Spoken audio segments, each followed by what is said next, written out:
আমরা স্টেজে ওঠার আগে আগেই সেখানে বিদ্যুতের লাইন কেটে দেওয়া হয়, সেখানে বিদ্যুৎ আর থাকে না, সেখানে একটা বিস্ফোরণ ঘটানো হয়, ভয়াবহ বিস্ফোরণ। কেন বিদ্যুতের লাইন বন্ধ থাকলো সেই সময়টাতে? আইনমন্ত্রী দাঁড়িয়েছেন, আইনমন্ত্রী কিছু বলতে চান? এটা তো স্বরাষ্ট্রমন্ত্রীর বিষয়, উনি দেশে নাই। স্বরাষ্ট্রমন্ত্রী উপস্থিত নাই, ওনার পক্ষেই আমি কিছু কথা বলতে চাচ্ছি। জনাব আখতার হোসেন, মাননীয় সদস্য, কিছু বলতে চান?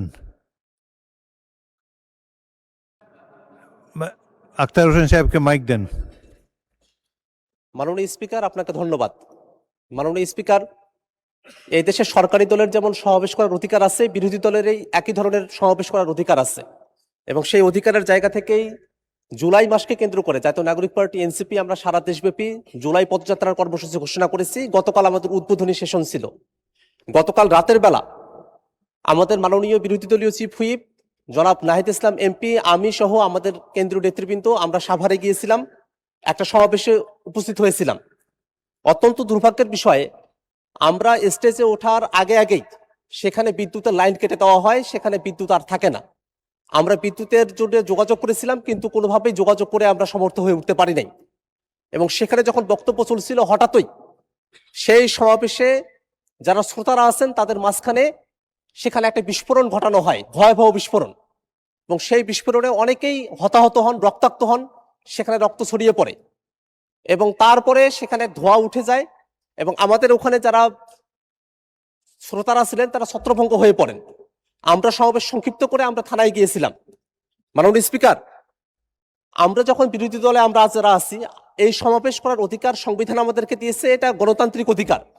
সেই সমাবেশের সময়টাতে কেন বিদ্যুৎ থাকবে না, বিদ্যুৎ কেন নিয়ে যাওয়া হলো, সেই বিষয়টাতে আমরা সরকারি দলের কাছে আমরা একটা জবাব দিতে চাই মাননীয় স্পিকার। পাশাপাশি আমরা যখনই জুলাইকে নিয়ে কোনো প্রসঙ্গ নিয়ে আসি, জুলাইকে নিয়ে যখনই আমরা কোনো আন্দোলন সংগ্রাম বা কোনো প্রোগ্রামের কর্মসূচি আমরা ঘোষণা করি, সেই সময়টাতেই নানাভাবে আমাদেরকে বাধাগ্রস্ত করার চেষ্টা করা হয়। যারা জুলাইয়ের পতিত শক্তি আছে তারা নানাভাবে আমাদেরকে বাধাগ্রস্ত করে। এর আগেও আমাদের অফিসের সামনেও ককটেল বিস্ফোরণ ঘটানো হয়েছিল। গতকাল যে বিস্ফোরণ ঘটানো হয়েছে সেখানে বিরোধী দলীয় চিফ হুইপ উপস্থিত ছিলেন, আমি নিজে উপস্থিত ছিলাম, আরো নেতৃবৃন্দ উপস্থিত ছিলেন। ভয়াবহ ক্ষতির মধ্যে আমরা পড়তে পারতাম।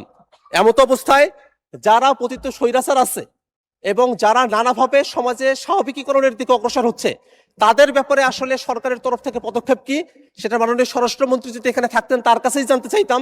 কিন্তু যেহেতু মাননীয় স্বরাষ্ট্রমন্ত্রী এখানে উপস্থিত নেই, এই কারণে আপনার মাধ্যমে সরকারের কাছ থেকে আমরা জানতে চাই যে কেন বিদ্যুতের লাইন বন্ধ থাকলো সেই সময়টাতে, এবং এই যে বিভিন্ন জায়গায় দুষ্কৃতিকারী যারা আছে, এই অপরাধীরা এবং বিস্ফোরণকারীরা যে বিস্ফোরণ ঘটানোর সুযোগ পাচ্ছে, তাদের বিপক্ষে আইনগত কোনো ব্যবস্থা গ্রহণ করা হবে কিনা এবং আমাদের নির্বিঘ্ন সভা সমাবেশ করার অধিকার নিশ্চিত করা হবে কিনা, সেটা আপনার মাধ্যমে এই সংসদের কাছ থেকে আমরা জানতে চাই মাননীয় স্পিকার। আপনাকে ধন্যবাদ।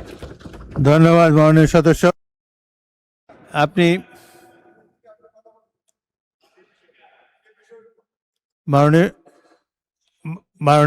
মাননীয় সদস্য আখতার হোসেন, আপনি এই ব্যাপারে একটা নোটিশ দেবেন।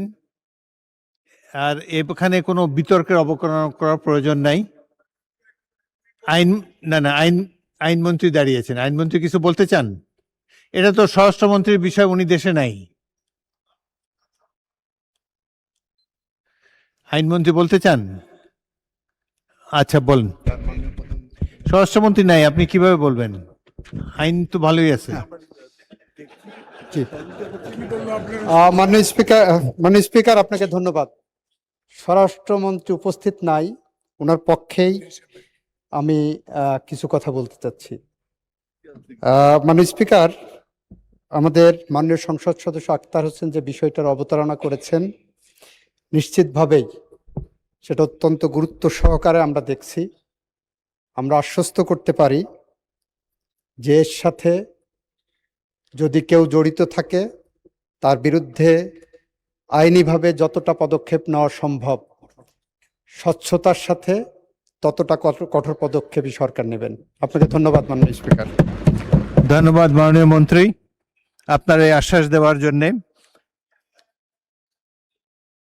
না, যথেষ্ট কথা হয়েছে। সরকারি দল থেকে মন্ত্রী একজন জবাব দিয়েছেন। এখনো আমি আইন প্রণয়ন কার্যাবলীতে যেতে চাই।